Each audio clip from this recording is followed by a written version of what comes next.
Что делать, если лагает игра? Лично я проводил этот тест на очень слабом компьютере, и из состояния, где было нереально играть, получилось так, что вполне себе комфортно шла игра. Помните, что существует два вида лагов. Это если у вас плохое интернет-соединение и если не вывозит компьютер. Так вот, мы будем разбирать тогда, когда у нас не справляется компьютер. Как это определить? Открываем диспетчер задач с помощью Ctrl-Shift-Escape, находим вкладку, где всякие графики, потом заходим в игру, играем, например, там секунд 20. Если у нас процессор упирается в потолок, значит у вас проблемы с компьютером. Первый пункт. Нажимаем шестеренку, вкладка общие, включаем режим низких требований и закрывать ли клиент во время игры нажимаем всегда. Лично у меня на том компьютере это подняло 10 FPS. Также заходим во вкладку игра, и вот тут некоторым помогает галочка использовать режим DirectX 9. После вот этой вот настройки можете проверить, увеличился у вас FPS или нет. Лично мне это не помогло, но может быть кому-то поможет. Естественно, все мы это будем тестить в тренировке, поэтому заходим игра, тренировка, инструмент для тренировки и подтвердить. Начать игру, выбираем любого чемпиона, подтверждаем. Первое, что я делаю, отключаю все вот эти кнопки, я отключаю миньонов, иду в центр карты, прокручиваю 20 минут и начинаю тест. Чтобы показать счетчик FPS, нажимаем Ctrl-F. Далее идем в настройки. Тут ставим без ограничений, но с вертикальной синхронизацией. Вертикальная синхронизация нужна для того, что если у вас монитор показывает 60 кадров в секунду, то ставя эту галочку, ваша игра будет именно вот эти 60 кадров в секунду. То есть зачем вам 70 кадров в секунду, если вы 10 остальных не увидите? Зачем просто так нагружать процессор? Кстати, забыл сказать, что игра больше всего нагружает именно процессор, а не видеокарту, потому что ее оптимизируют и все дела, чтобы игра шла прямо на древних мамонтах. Но вернемся к вертикальной синхронизации, и во время тестов, когда вы не играете,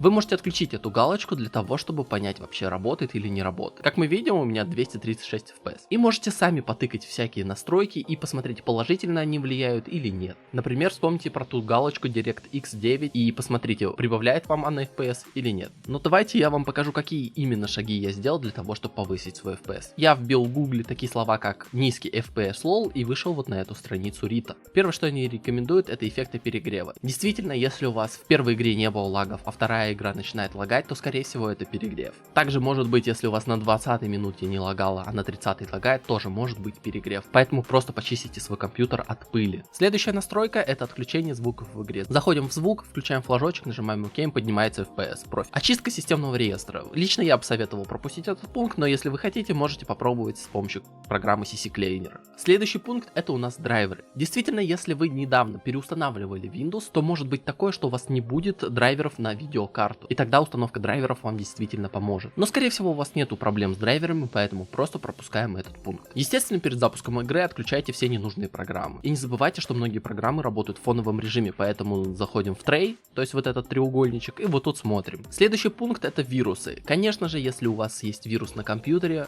то для компьютера это очень плохо. Лично я никогда не пользуюсь никаким антивирусом. Самая лучшая защита — это просто не ходить на подозрительные сайты и скачивать файлы только с проверенных мест. И за 15 лет у меня вроде все хорошо. Если, конечно, у меня есть какие-то подозрения на вирусы, то я просто переустанавливаю винду. Следующий пункт — это быстродействие Windows. Он действительно очень полезен. Чтобы его выполнить, нажимаем Windows плюс пауза. Далее заходим в Advanced System Settings. Если у вас Windows меньше десятки, то у вас будет с этой стороны написано дополнительные параметры системы. Так что нажимаем на нее и переходим в вкладку дополнительные. И тут Performance, то есть быстродействие. Нажимаем Settings, то есть настроить. И тут выбираем отключить все. Но тут есть какой-то параметр, который отвечает за шрифты, и я его всегда включаю. Поэтому ставьте его и нажимайте Play. Да, у вас может хуже выглядеть винда, но зато это прибавит FPS в игре. Дефрагментация. Если у вас жесткий диск, то, конечно же, можете сделать. Но если у вас SSD, это бесполезно. Идем дальше. Если у вас ноутбук, то настроить питание. Да, это тоже очень важно. Я помню это дело для своего ноутбука, но уже точно не помню как. Что мы делаем? Мы заходим в панель управления, заходим в Power Options, создаем свой план, выбираем высокая производительность, нажимаем Next. Тут мы ставим все, что мы хотим. Потом выбираем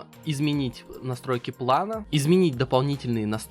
И вот тут ставим все на максимально. То есть нажимаем плюсик, максимум, плюсик, максимум. Там лет 7 назад я примерно так это все делал. Я точно не помню как. И, конечно, в самой игре вы должны поставить очень низкие настройки, отключить тени, отключить эффекты. Можете вместо вертикальной синхронизации поставить частоту обновлений правильную. Сглаживание отключить анимацию, отключить рамку, цели, атаки, вот это все отключить. Еще раз повторю, что я тестировал все это на древнем компьютере, и это действительно помогло. Игра из состояния, где было нереально играть, превратилась, где можно играть. Так что попробуйте то, что я посоветовал, и спасибо вам за поддержку. У меня на этом все. Удачи!